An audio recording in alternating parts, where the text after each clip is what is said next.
नमस्कार दोस्तों, स्वागत है आप सभी का कोरल ड्रा की 5वीं क्लास में। कोरल ड्रा में हम लोग सभी टूल्स के बारे में एक एक करके सीख रहे हैं और टूल्स के ऊपर ये दूसरा पार्ट है। अगर आपने पहला पार्ट नहीं देखा है तो आप इस वीडियो के नीचे डिस्क्रिप्शन बॉक्स में चेक कर सकते हैं या फिर चैनल पे जाकर के प्लेलिस्ट चेक कर सकते हैं। आपको कोरल ड्रा की सभी वीडियो मिल जाएगी। तो कोरल ड्रा को ओपन कर लेते हैं। जब आप अपने कंप्यूटर में कोरल ड्रा को ओपन करेंगे तो ये वेलकम स्क्रीन आपके सामने आएगी। वेलकम स्क्रीन में अगर आप न्यू पर क्लिक करेंगे तो एक नया डॉक्यूमेंट आपके सामने खुल जाएगा। अगर आप गलती से यहाँ से कट कर देते हैं तो नया डॉक्यूमेंट कैसे लाना है इसको लेकर के थोड़ी सी लोगों को कंफ्यूजन है। तो मैं आपको बता दूं कि अगर आप गलती से कट कर देते हैं तो आप यहाँ से भी नया डॉक्यूमेंट ओपन कर सकते हैं। आप यहाँ पर भी क्लिक करेंगे, एक नई फाइल आ जाएगी, या फिर फाइल पर क्लिक करके यहाँ से भी एक नई फाइल ले सकते हैं, या फिर कंट्रोल के साथ एन बटन को दबाइएगा तो एक नई फाइल ओपन हो जाएगी। तो ये जो कंफ्यूजन है मेरे ख्याल से दूर हो गई होगी। पिछली क्लास के अंदर हमने सेव टूल के बारे में समझा था। सेव टूल के अंदर आपको और भी टूल मिलते हैं। आज की क्लास के अंदर हम लोग इन सभी टूल के बारे में सीखेंगे। इसके अंदर जो दूसरा टूल है वो है नाइफ टूल। नाइफ का मतलब आपको पता है कि चाकू, और चाकू से हम किसी चीज को काटते हैं। तो सेम काम इस टूल का भी है। इस टूल का इस्तेमाल करके आप किसी भी ऑब्जेक्ट को कहीं से भी काट सकते हो। चलिए इस टूल को प्रैक्टिकली समझते हैं। इसके लिए हम इस टूल का इस्तेमाल करके एक ऑब्जेक्ट जो है इस तरह से बना लेंगे और इस ऑब्जेक्ट के अंदर कोई भी कलर फिल कर देंगे। इसके बाद जो है हम नाइफ टूल को सेलेक्ट करेंगे। ये जो ब्लैक कलर की बिंदी बनी है इस पर क्लिक करने के बाद अंदर जो है नाइफ टूल मिल जाएगा। आप इस पर क्लिक करिएगा। इसके बाद जो है नाइफ टूल एक्टिवेट हो जाएगा। इस ऑब्जेक्ट को आप कहाँ से काटना चाहते हो आपको स्टार्टिंग पॉइंट बताना है। ये जो आउटलाइन है ना, आउटलाइन पे जब आप इस टूल को लेके जाओगे तो ये जो है बिल्कुल खड़ा हो जाएगा। ये जो चाकू है ना बिल्कुल खड़ा हो जाएगा। अगर अंदर रहेगा तो देखिए तिरछा है, लेकिन जैसे ही आप आउटलाइन पे लेके जाएंगे तो ये खड़ा हो जाएगा। तो आपको आउटलाइन से ही किसी भी ऑब्जेक्ट को काटना है। आउटलाइन पे ले जाइए, सबसे पहले स्टार्टिंग पॉइंट बताइए, वहाँ पर क्लिक कर दीजिएगा स्टार्टिंग पॉइंट पे, माउस का लेफ्ट क्लिक। इसके बाद नीचे आइएगा, जहाँ से भी आप कट करना चाहते हैं एंडिंग पॉइंट बताना है, यानी कि आखिरी पॉइंट पे ला करके बस माउस का लेफ्ट क्लिक कर देना है तो सीधे में जो है कट जाएगा, जो कि आप देख सकते हैं। ये भाग अलग हो गया है, ये भाग अलग हो गया है। ठीक है, इस टूल को आप इस तरह से भी इस्तेमाल कर सकते हो कि माउस का लेफ्ट क्लिक करके जब आप आउटलाइन पे आएंगे, माउस का लेफ्ट क्लिक करके माउस को ड्रैग करिएगा, छोड़ना नहीं है लेफ्ट क्लिक, इस तरह से ड्रैग करके एंडिंग पॉइंट पे ला करके छोड़ देना है। तो जैसे जैसे आपने माउस घुमाया होगा उस तरह से जो है आपका ये शेप कट जाएगा, जो कि आप देख सकते हैं। जैसे जैसे हमने माउस पॉइंटर घुमाया था वैसे वैसे जो है ये शेप कट गया है। तो अगर आपको कोरल ड्रा में कोई डिजाइन बनाते वक्त किसी शेप में कटिंग करनी है तो नाइफ टूल काम करता है। नाइफ टूल जब आप इस्तेमाल करेंगे तो ऊपर आपको एक और सेटिंग मिलेगी,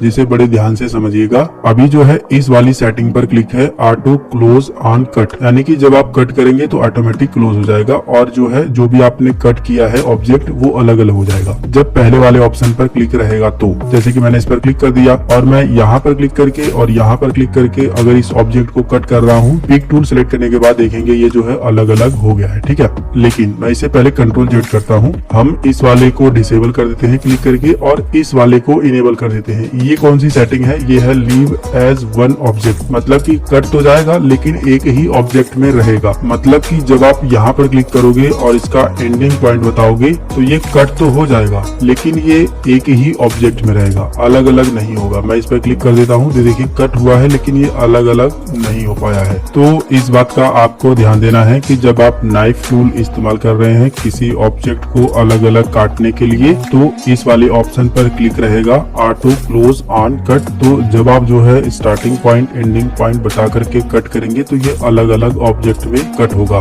काफी लोगों को इन दोनों में कंफ्यूजन हो सकती है, इसलिए मैंने आपको बता दिया। इस वाले ऑप्शन पर क्लिक रहेगा तो दोनों ऑब्जेक्ट एक ही में रहेगा, अलग अलग नहीं होगा, और इस वाले ऑप्शन पर क्लिक रहेगा तो दोनों ऑब्जेक्ट अलग अलग हो जाएगा, यानी कि जो भी आप कट करेंगे वो ऑटो क्लोज हो जाएगा, जिसकी वजह से दोनों ऑब्जेक्ट अलग अलग हो जाएंगे। अगला टूल है इरेजर टूल। जैसे कि इसके नाम से ही पता चल जाता है कि इरेज करना। आपको कोरल ड्रा के अंदर कोई ऑब्जेक्ट को इरेज करना है यानी कि मिटाना है तो ये टूल काम करता है। इस टूल को आप क्लिक करके भी सिलेक्ट कर सकते हो या फिर सीधा कीबोर्ड से एक्स बटन दबा दोगे, जैसे कि मैं दबा देता हूँ तो देखिए इरेजर टूल ऑटोमेटिक सिलेक्ट हो जाएगा। और इरेजर टूल सिलेक्ट करने के बाद इसका जो पॉइंटर है वो अगर इस तरह से बिल्कुल छोटा सा दिखाई दे रहा है तो आप इसकी थिकनेस को यहाँ से जो है बढ़ा सकते हो। आप एक एक पॉइंट को यहाँ से बढ़ा दोगे तो थोड़ा थोड़ा बढ़ेगा, और यहाँ पर आप टाइप करके भी बढ़ा सकते हो। जैसे कि मैं 20 कर देता हूँ तो देखिए इतना बड़ा हो जाएगा। इसके बाद जो है आप किसी भी ऑब्जेक्ट को मिटा सकते हो। मिटाना कैसे है,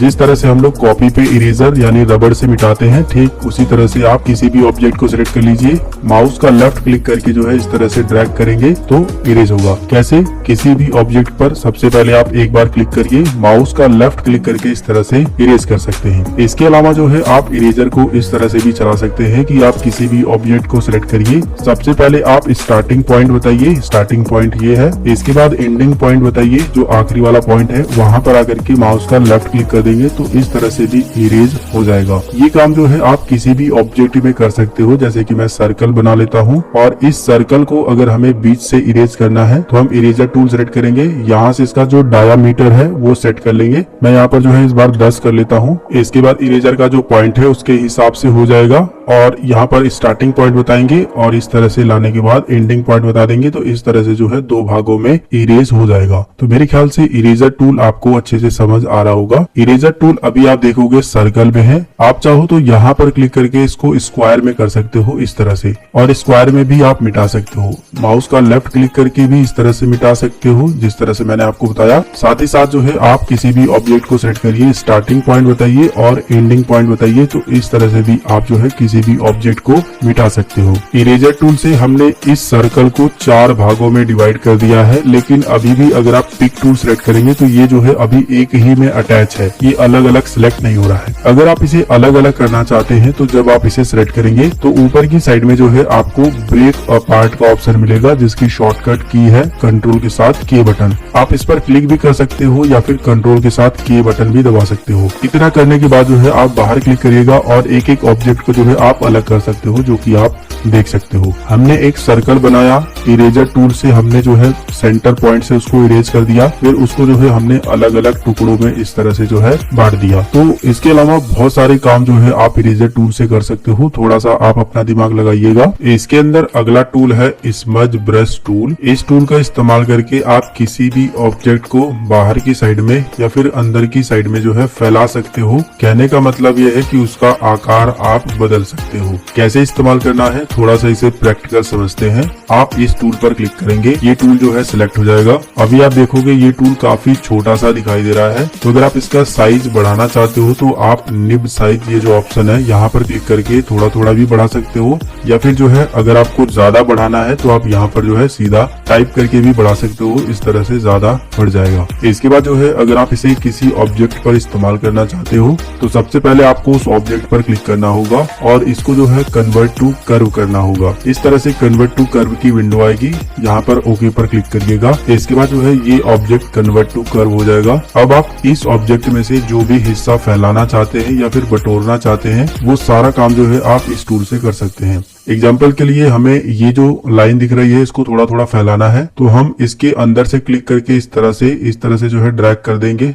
थोड़ा सा इस तरह से राउंड पे, तो देखिए ये वाला जो लाइन था वो फैल गया इस तरह से। अगर आप बटोरना चाहो तो बाहर से क्लिक करके इस तरह से बटोर भी सकते हो, थोड़ा थोड़ा सा इस तरह से भी करके बटोर सकते हो। देखिए बटोर रहा है, और एक लाइन में सीधे सीधे ड्रैग कर दोगे तो इस तरह से एक लाइन में सीधे सीधे हो जाएगा। कहने का मतलब ये है कि इस टूल का इस्तेमाल करके आप किसी भी ऑब्जेक्ट का अंदर का हिस्सा खींच करके बाहर कर सकते हो इस तरह से, और बाहर का हिस्सा खींच करके अंदर कर सकते हो इस तरह से। इसके अलावा कुछ और सेटिंग है, उसे भी बड़े ध्यान से समझिए। यहाँ पर ये जो पॉइंट दिया गया है, यहाँ पर आप जितना पॉइंट बढ़ाएंगे उतनी कम दूरी तक आप खींच पाएंगे। जैसे कि मैं अंदर का हिस्सा अब जो है बाहर खींचता हूँ इस तरह से, तो देखिए मैं यहाँ तक पॉइंटर लेकर आया हूँ लेकिन यहीं तक जो है ये खिंचाया है। लेकिन अगर मैं इसे 0 कर देता हूँ और फिर जो है अंदर का हिस्सा बाहर क्लिक करके खींचता हूँ, जैसे कि मैं अंदर क्लिक करके बाहर करके खींचता हूँ, तो देखिए मैं जितना दूरी तक खींच रहा हूँ उतना दूरी तक ये जा रहा है। मेरे ख्याल से ये चीजें आपको समझ आ रही होगी। जितना ज्यादा पॉइंट रहेगा उतना कम दूरी तक आप खींच पाओगे।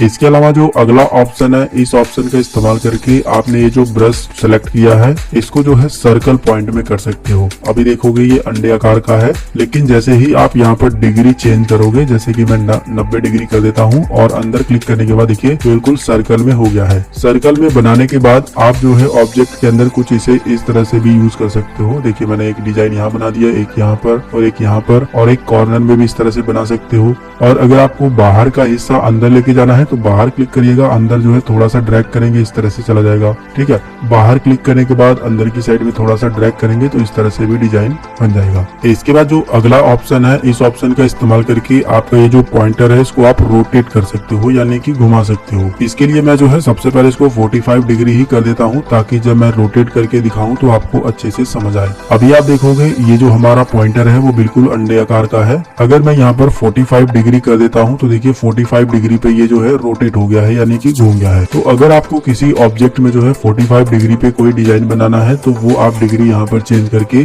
अपना जो पॉइंटर है उस डिग्री में कन्वर्ट कर पाओगे। और इसके बाद जो भी आप डिजाइन बनाना चाहो 45 एंगल पे जो है इस तरह से डिजाइन बना सकते हो। और अगर आपको बाहर से अंदर की साइड में लेके जाना है तो आप इस तरह से भी ले जा सकते हो। तो मेरे ख्याल से ये वाला टूल आपको समझ आ गया होगा। इस टूल का इस्तेमाल करके आप किसी भी ऑब्जेक्ट का जो आकार है उसे बदल सकते हो। इसके बाद अगला टूल है रफ एंड ब्रश टूल। इस टूल का इस्तेमाल करके आप किसी भी ऑब्जेक्ट में जिग-जैग वाली लाइन जो है बना सकते हो। ये भी जो है किसी भी शेप का जो आकार है उसे बदलने में ही काम आता है। जब आप इस पर क्लिक करेंगे तो ये टूल सिलेक्ट हो जाएगा। अगर ये टूल काफी छोटे पॉइंट में दिख रहा है इस तरह से, तो निप साइज का इस्तेमाल करके आप इसका साइज बढ़ा सकते हो, जितना बड़ा करना चाहो। फिलहाल मैं यहाँ पर जो है 20 रख लेता हूँ तो कुछ इतना बड़ा हो जाएगा। इसके बाद जो है आपको इसको ऑब्जेक्ट पर इस्तेमाल करने के लिए ऑब्जेक्ट पर एक बार क्लिक करना होगा। इस तरह से कन्वर्ट टू कर्व की ऑप्शन आएगा, यहाँ पर ओके पर क्लिक करना होगा। इसके बाद ये जो है कर्व में कन्वर्ट हो जाएगा। अब आपको जो है ये जो आउटलाइन दिख रही है ना बाहर, इसी पे जो है आपको इस तरह से सहलाना है, मतलब कि खींचना है। तो आप देखेंगे जिग-जैग वाली लाइन आ रही है।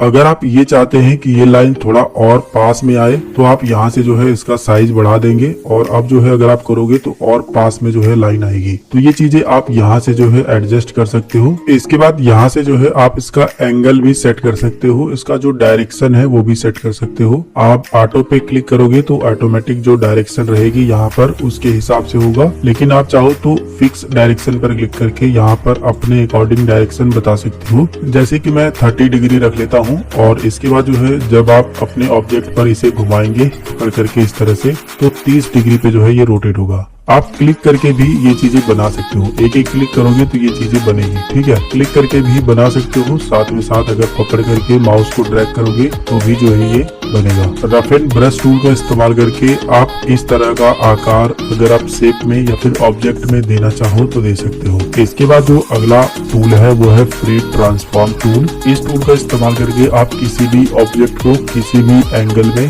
घुमा सकते हो, यानी कि ट्रांसफॉर्म कर सकते हो। इसके बाद जो है आप इस ऑब्जेक्ट को किस एंगल में घुमाना चाहते हैं, इसके लिए जो है आपको बस एक बार इस पर क्लिक करके माउस को लेफ्ट क्लिक करके रखना है। जिस भी एंगल में आप घुमाना चाहते हो इस तरह से घुमा सकते हो। देखिए इस एंगल में घूम गया, और अगर आप इसे इस एंगल में करना चाहो तो इस एंगल में कर सकते हो। फ्री ट्रांसफॉर्म टूल का काम किसी भी ऑब्जेक्ट को ट्रांसफॉर्म करना है, यानी कि घुमाना है। इसके बाद अगला टूल है वर्चुअल सेगमेंट डिलीट। इस टूल का इस्तेमाल करके आप किसी भी ऑब्जेक्ट को डिलीट कर सकते हो, या फिर किसी भी ऑब्जेक्ट की जो आउटलाइन है उसको डिलीट कर सकते हो जो आपको नहीं चाहिए। मैं इसे एग्जांपल के साथ आपको समझाना चाहूंगा। हम इस टूल को सिलेक्ट करेंगे। अगर हमें इस ऑब्जेक्ट को डिलीट करना है तो हम इस ऑब्जेक्ट की आउटलाइन पर बस क्लिक कर देंगे, ऑब्जेक्ट डिलीट हो जाएगा। दूसरी बात की आप इस टूल को इस तरह से भी यूज कर सकते हो। मैंने एक रेक्टेंगल बनाया और प्लस बटन दबा करके इसकी कॉपी बना ली, कुछ इस तरह से मैंने इसको सेट कर दिया। अब ये रेक्टेंगल पीछे है और ये वाला ऊपर है। अगर मुझे इस वाले रेक्टेंगल का ये जो आउटलाइन आ रहा है यहाँ से इसे डिलीट करना है तो ये काम भी आप जो है वर्चुअल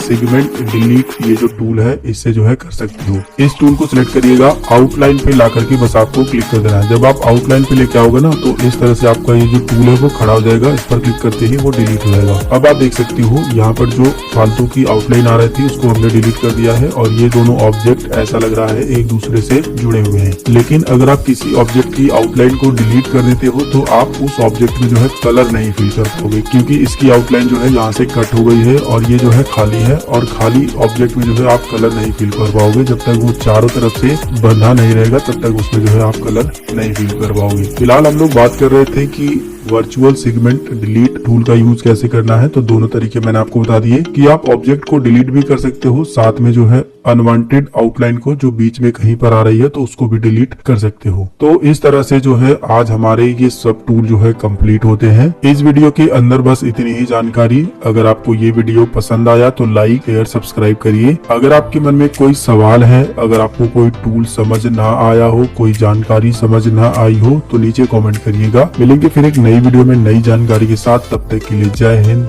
वंदे मातरम।